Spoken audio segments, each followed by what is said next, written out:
Willie D Live. What's up, family? Well, what do we have here?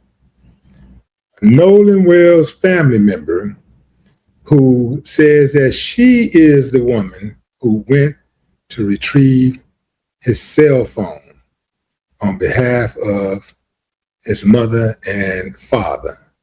Yeah, fam. This is cold-blooded. Check it out. And they sent me to his house, which that boat had never even been in the water.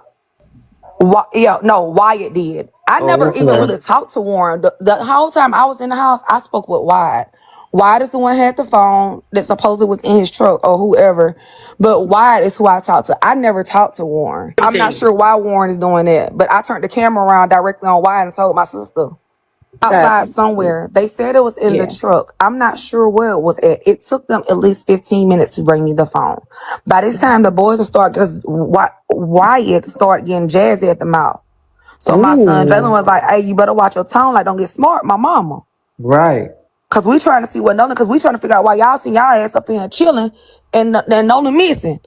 So that's when I asked again, where's the phone? She's gone. That's when he told me she was going to get it. I said, oh, she must have to go back to Horn Island truck outside. Now, mind you, we had to pass all the cars to walk in the house. It's just it's a bunch of lies. I don't feel the need to, like I said, when they go to the mention of Javon, I'm going to say and stand up behind mine every single time. As far as me and that nudge and shit, I don't feel the need to explain anything to any of y'all. And that's that.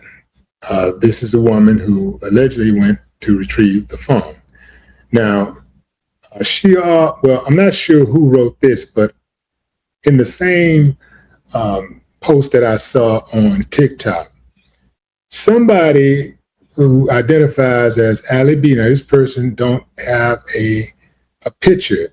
There's no picture at all. That's not even an avatar picture, not even a picture of a truck or a bicycle for the profile pic. But they go by Ali B, B-E-E. And it reads, care for the correct timeline? Let's go. 1, boys on the island having fun, etc. 3:30 p.m., altercation between Trayston and someone. 3:40, fight between Warren's brother Carter and some guys on the island. Warren leaves to get his brother. Around 4 p.m., Jax is advised he better leave Horn Island because of the fight, and possibly MDMR showing up. MDMR is Mississippi Department of Maritime Resources. Warren comes back with Carter, gets on the boat, looks around and sees Nolan and Katie cuddling in the water. He then hears Wyatt call Nolan to get in the boat, not because of the bilge pump, but because of panic. The pump was fine here. They all get on the boat and speed off. They make it to the northern tip until they notice the pump is broken. They call everybody, Mom, Grandpa, Cito, and something happens to Nolan around the exact time frame. Warren is covering for his brother. He is purposely leaving out the reason why they left and misspoke when he claimed that Wyatt called Nolan because of the pump. He didn't.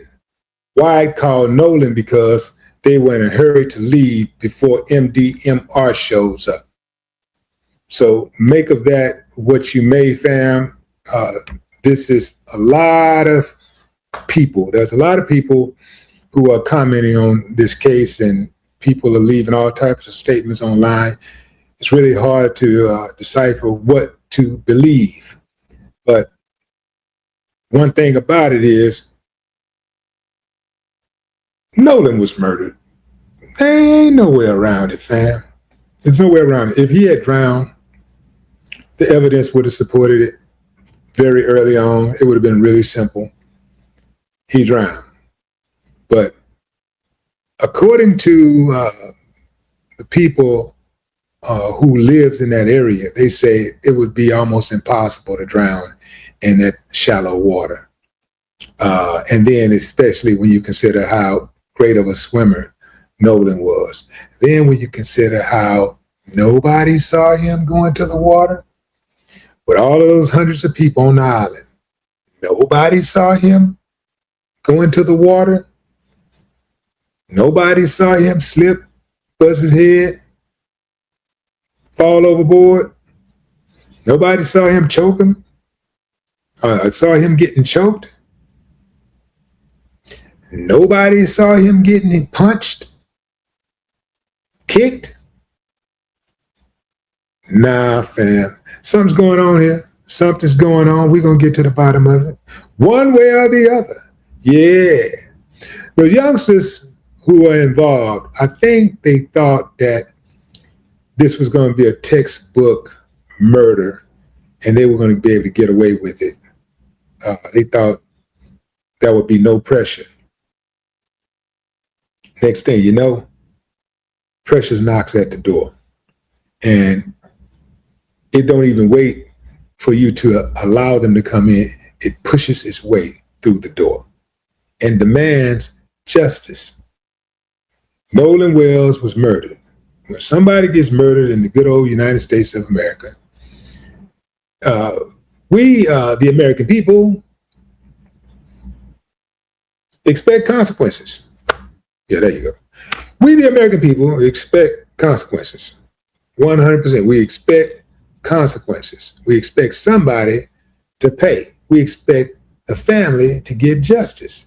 And we expect those who are tasked with making sure that justice is served do their jobs. That's all. That's all. And that's all the family has been asking for. They've been asking for justice, and they want to know what happened to Nolan. I think it was very telling when Trayston spoke, when he was talking to Tatum, and Trayston said that if Nolan was here, he would want answers. Why would he need answers if it was an accident? If he accidentally drowned, why would he need answers? He said Nolan would want justice. Well, justice for what? According to y'all, he drowned. That's your story, and you're sticking with it. Y'all better be glad I'm not one of the investigators. You better be glad. You better be glad you got yourself a good white supremacist governor. Better be glad I'm not the governor.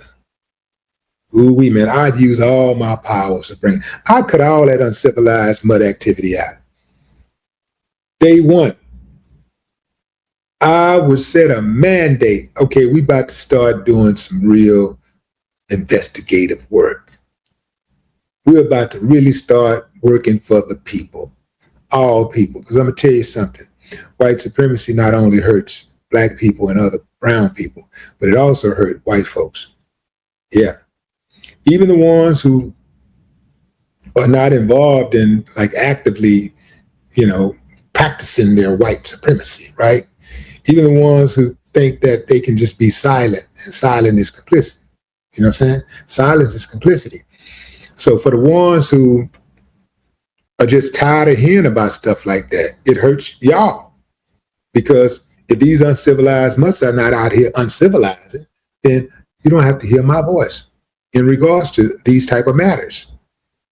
But as long as this type of stuff is happening, we gonna speak on it.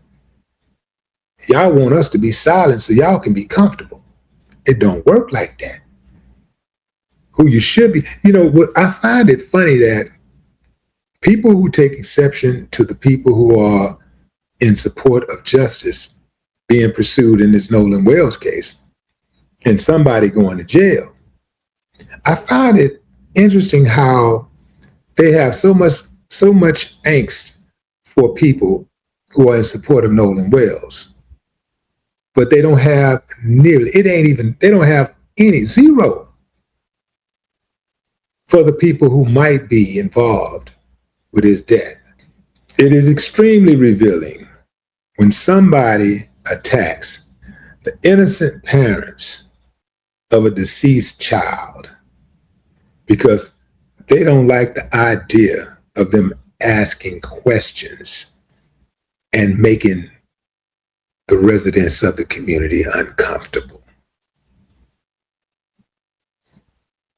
They're more uncomfortable with the parents of a deceased child asking questions about their death than they are the people who might be responsible for causing that death. Uncivilized much gonna uncivilize much. What say you, fam? Drop a comment. I'd love to hear your thoughts. No more talk.